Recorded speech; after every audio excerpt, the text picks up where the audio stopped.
I worked 31 years as a licensed insurance fraud investigator for the state of Texas. I've sat across the table from con artists, forgers, people who burned down their own businesses and tried to collect. I've seen every variation of human greed you can imagine. I never thought I'd see it in my own kitchen. My name is August Mercer. I'm 64 years old. I live, or I used to live before all of this, in a 2-story craftsman house on Pinecrest Drive in Cedar Falls, just outside Fort Worth. My late wife Miriam and I bought that house in 1989. We raised 2 kids there. I refinished those hardwood floors myself, twice. There's a magnolia tree in the backyard that Miriam planted from a seedling the spring before she was diagnosed. That tree is 11 feet tall now. She passed 6 years ago. Breast cancer, 47 days from diagnosis to the end. After she died, the house felt enormous. My son, I'll call him my son, because that's what he was to me for 23 years. His name is Travis. Travis and his wife Shelby moved in with me about 8 months after the funeral. Travis said he wanted to keep me company. Said it was hard for him too, losing his mother, and that we could get through it together. I believed him. I was lonely, and I was grieving, and I believed every word of it. What I didn't know was that Travis had been carrying about $60,000 in gambling debt for the better part of 2 years. His wife Shelby knew. She'd known since before they moved in. What they both knew, and what I didn't find out until much later, was that my house, paid off in full since 2011, was appraised at $412,000. They moved in on a Saturday in October. By the following spring, Travis was handling my mail. It started small. He said he was just helping out. I'd had a minor procedure on my hand, nothing serious, carpal tunnel, and he offered to sort through the bills and the statements while I was recovering.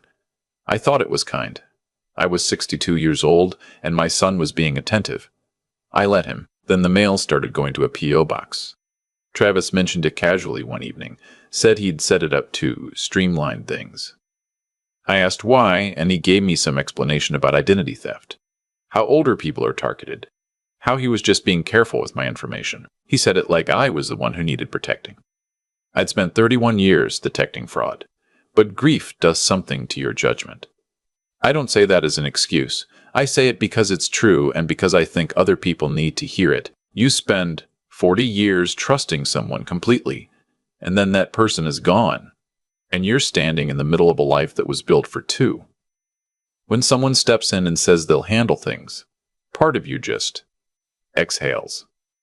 I exhaled too long. About 14 months after they moved in, my neighbor across the street, a retired schoolteacher named Dora Plunkett, sharp as a tack and not afraid to say what she thinks, knocked on my door one morning and handed me a piece of mail. She'd found it in her box by mistake. It was a statement from the county appraisal district. The name on the statement was not August Mercer. It was Travis and Shelby's names, both of them, on a document related to my property. I stood there on the porch holding that piece of paper, and I felt the floor tilt under me. Not with panic, with recognition. It was the exact same feeling I'd gotten hundreds of times over 31 years, sitting at a desk looking at a document that was just slightly wrong in a way that explained everything. I thanked Dora, went inside, and sat down at my kitchen table. Then I called my attorney. Her name is Beverly Ostrowski. She's been my personal attorney for 18 years, and before that, she worked for 12 years in the Tarrant County DA's office handling financial crimes. She's 61 years old, 5'2", and she has never once in our entire professional relationship raised her voice. She doesn't need to. I explained what I'd seen. She asked me 4 questions, all of them precise, and then she said, "August, I need you to not change anything about your daily routine. Don't let them know you're aware of anything. Can you do that?" I said I'd done it professionally for 3 decades. She said, "Good, give me 72 hours. Those were a long 72 hours. Travis and Shelby were in the house. I sat at dinner with them. I watched Shelby refill her wine glass and talk about a renovation show she liked, and I ate my food and asked her normal questions and smiled at the right moments. Travis told a story about a coworker, and I laughed. The whole time I was thinking about that document. About my house. About Miriam's magnolia tree. Beverly called me on the third morning. What she'd found was this.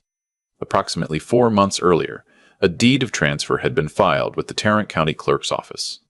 The deed conveyed my property, my home of 34 years, to Travis and Shelby jointly, for a consideration of $1. It bore what purported to be my signature, notarized by a woman named Greta Sousa, a notary public whose office was in a strip mall in Holtham City. Beverly had already pulled the notary's commission records. Greta Sousa had allowed her commission to lapse 7 months prior to the date on the notarization. An expired notary stamp is not a legal notarization. A deed notarized by someone with a lapsed commission is invalid on its face under Texas law. But there was more. Beverly had also obtained surveillance footage, I won't get into how, from the county clerk's office showing who had filed the deed in person. It was Shelby, alone. On a Tuesday afternoon in February. I was never present. My signature was forged. Beverly said she wanted to meet in person the next morning. She also said she'd already spoken with a contact in the Tarrant County DA's office. That night, I sat in the backyard next to Miriam's magnolia tree, and I let myself feel everything I'd been holding back for 3 days. I'm not a man who cries easily. I cried that night. Not for myself, exactly. For the version of Travis I thought I knew. For the 23 years I'd watched him grow up, and trusted him, and for the way grief had made me an easy target in my own home. Then I wiped my face, went inside, and went to bed. The next morning, Beverly and I met at her office. She walked me through everything clearly and methodically the way she always does.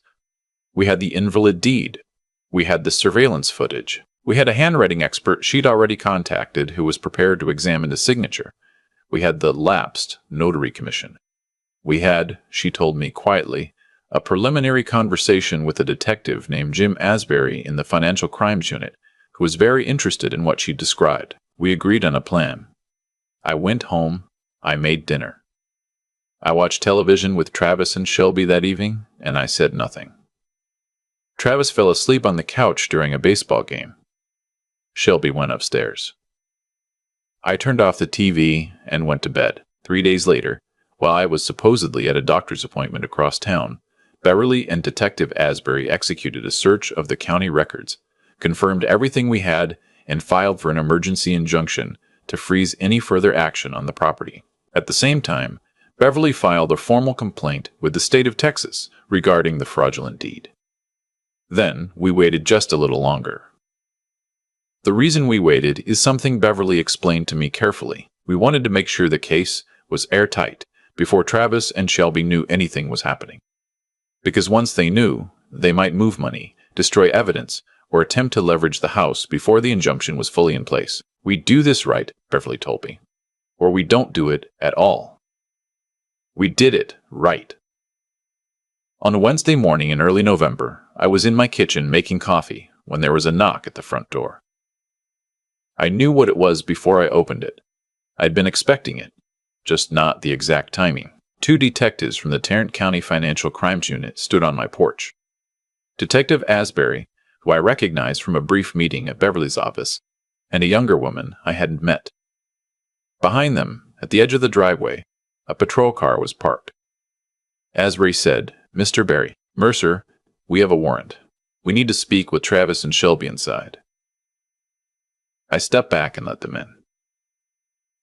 I want to tell you what Shelby looked like when she came downstairs and saw them standing in the living room. She was wearing a gray cardigan, and she had her phone in her hand, and when she reached the bottom of the stairs and saw the detectives, her face went through about 4 expressions in 2 seconds. She looked at me last. Her mouth opened slightly. I said nothing. I just looked at her. Travis came down a minute later. When he saw the detectives, he went very still in a way I recognized. That particular stillness is something I've seen across interview tables more times than I can count. It's what the body does when it realizes there is no play left. Asbury introduced himself and his partner. He explained the nature of the warrant.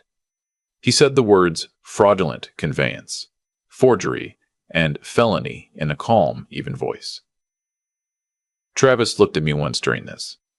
Just once. He had the same eyes he'd had when he was 6 years old, and had broken a lamp playing baseball in the living room, and I'd come home to find him waiting at the door to tell me himself before I could find out another way.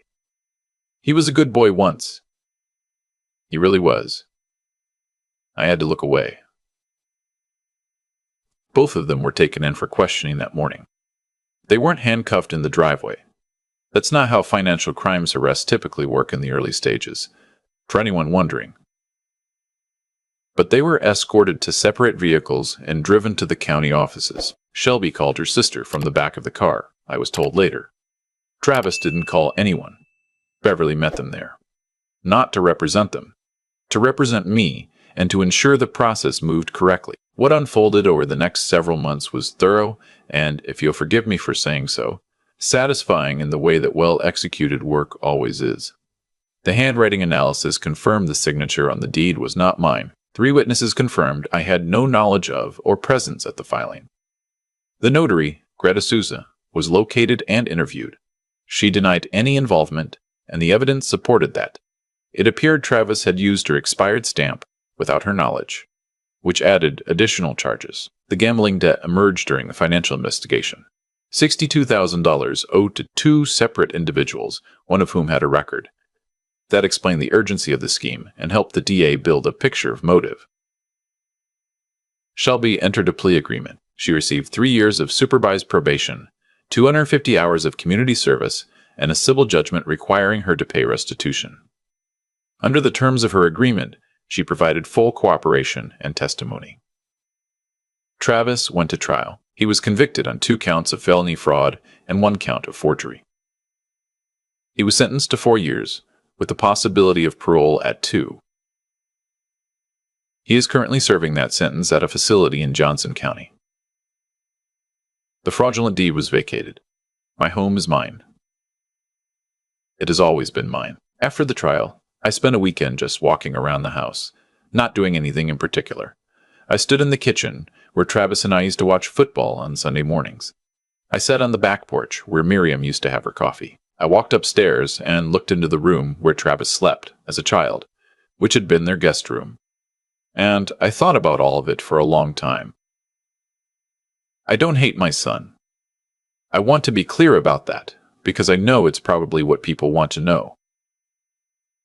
I don't hate him. What he did was a betrayal of a kind I'm not sure I'll ever fully absorb.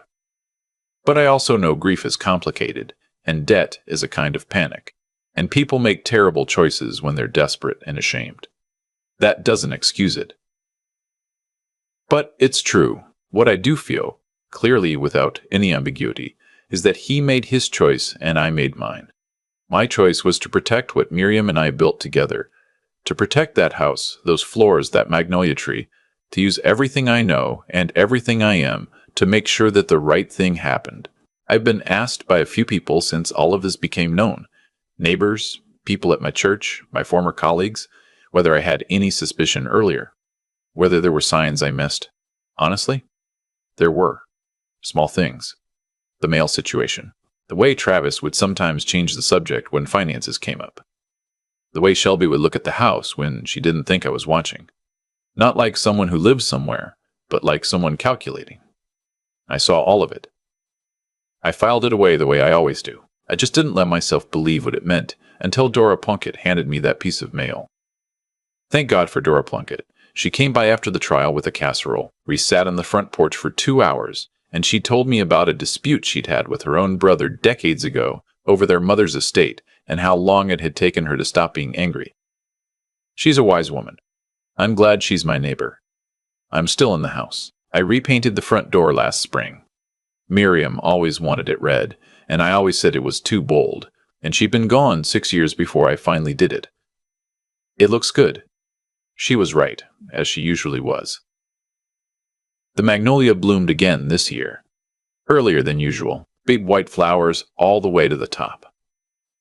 I stood in the backyard and looked at it for a while, and I thought, some things you have to fight for. Not with anger, not with chaos. With patience and knowledge, and the willingness to trust the right people at the right moment. That tree is still here. This house is still mine, and I am still standing in it. People ask me sometimes what the hardest part was. They expect me to say the trial, or the moment I saw my son being escorted out of the house, or even the night I sat alone in the backyard and cried next to Miriam's magnolia tree. It wasn't any of those.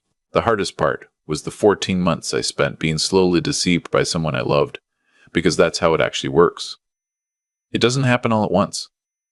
It's a piece of mail here, an explanation there, a small convenience that becomes a habit, that becomes a trap. And if you're not careful, if you're grieving, if you're tired, if you spent 40 years trusting one person completely and that person is suddenly gone, you can exhale too long and not notice what's being built around you.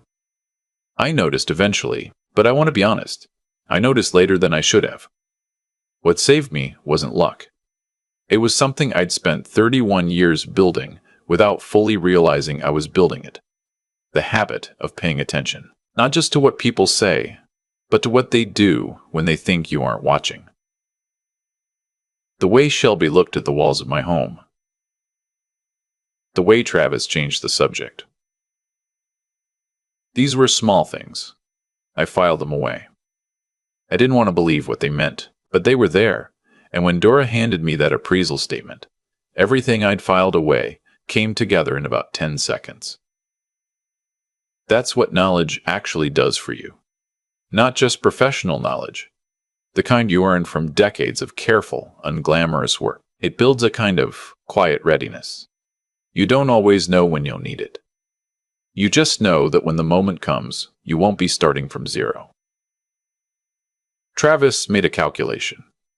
He looked at his grieving father, and he saw someone diminished. Someone who could be managed. I understand why he thought that. Grief can look like weakness from the outside. What he didn't account for is that the person who taught him right from wrong for 23 years was the same person sitting across the dinner table from him every night. He forgot that, or maybe he convinced himself it didn't matter anymore. It mattered. What I want anyone to take from this, not as a lesson written on a wall somewhere, but as something I actually lived, is that your integrity and your knowledge are the two things no one can file a deed on. Travis could forge my signature. He could redirect my mail. He could count on grief to slow me down. What he could not do was take 31 years of understanding how fraud works, or the 2 decades I spent building a relationship with the right attorney. Those things went with me into every room of that house, even the ones I wasn't paying attention to. And the choices people make follow them. Travis made his choices over months, one small step at a time, each one easier than the last, because nothing had stopped him yet. Shelby made hers, and then they both stood in my living room and watched those choices arrive at the door in the form of 2 detectives with a warrant. That's not poetic justice. That's just how it works. Cause and consequence. Patient and indifferent. I painted my front door red last spring. Miriam always wanted it that way, and I always said it was too bold. It took me 6 years and a forged deed and a trial to finally do it.